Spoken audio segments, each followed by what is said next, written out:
OTAs was really a blessing for us. I don't know how the rookies last year did it, so I think we got to give a lot of credit to those guys who are sophomores now in the league.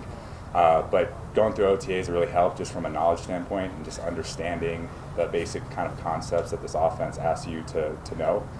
So it was definitely a huge help from that perspective. Just what I need to work on, just everything. Out here today, there's a lot of things that in OTAs that I was asked to work on that I need to keep building on. Route running, blocking, we haven't put pads on yet, but when blocking comes, that's going to be something that's going to need to continue to progress. But there's a lot of things in the route running game that I still need to get better at. Still asking questions. Jody has been phenomenal. When Trav gets back, he's been a great teacher and mentor, and really all the other tight ends like Nick, all those other guys, Ev and Blake, they're just really a blessing to kind of be teammates and be a part of. So really credit to those guys for helping me progress along this journey. Is there anything that you want to show when the pads come on that you can kind of sort of show to the coaching staff that maybe you just can't do, obviously, in shorts during the OTA period? I'm just going to continue to keep playing ball and doing what they ask me. Pads or no pads. Obviously we're very limited in terms of contact and stuff like that. But when the pads come on, I'll just do what I'm asked to do. There's nothing I'm really trying to prove out here. I'm just trying to get better like everybody else is. I know we talked about it in the draft about how you were moved around a lot during Duke's offense, and now getting more chances to just look at this playbook. How comfortable, similar do you feel like those things can translate seamless for you here? Yeah, there's a lot of things that Duke taught me that's very similar to Coach Reed's offense and his philosophy, and I'm very grateful for that and grateful for Coach Cutcliffe and the rest of the staff there, Coach Ferris.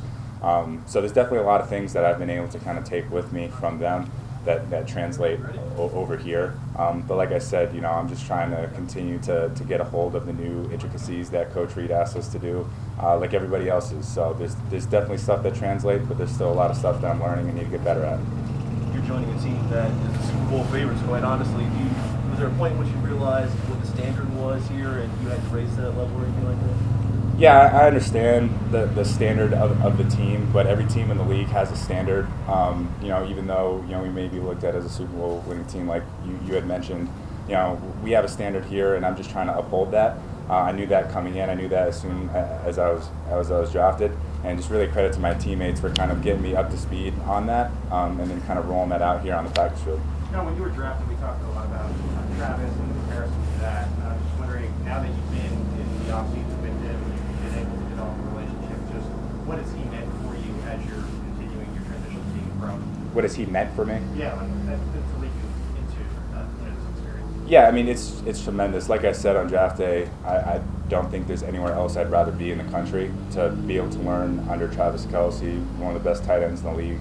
Right now it's a blessing, and to come out here and to be able to gain that knowledge from him and to learn from him every day and to be able to visualize and watch him on the field, that's been something that's been extremely key to me coming out and being able to execute my assignment.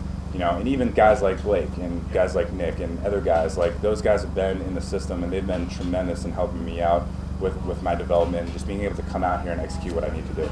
How did you spend the break between mandatory and mini camps and now to prepare for training camp? Yeah, I've just been working like everybody else on the team has been grinding. I was out in Kansas City for most of that, just kind of doing my part and what I need to do, to be the best possible teammate that I can be for my guys out here. Did you attend the tight end meeting? I did not. During a OTA, Patrick was mentioning how you had kind of a veteran kind of mindset, and when a play breaks down, you know where to be. When you hear that from Patrick Mahomes, what's that mean to you, and how does that motivate you to keep being that player for him? Yeah, I mean, it's just a blessing that he thinks that of me, but I just understand that I need to come out here and keep grinding and keep hitting the playbook and keep practicing hard. I think from a mentality standpoint, for me, it just means that I just got to keep out here and keep going to practice and keep doing the things that I know that I can do. Keep hitting that playbook as hard as I possibly can. I don't look too much into that. It's great that a teammate thinks that of me, but to be able to come out here and still be the best teammate that I can possible, that means the most to me, and I'm going to continue to do that.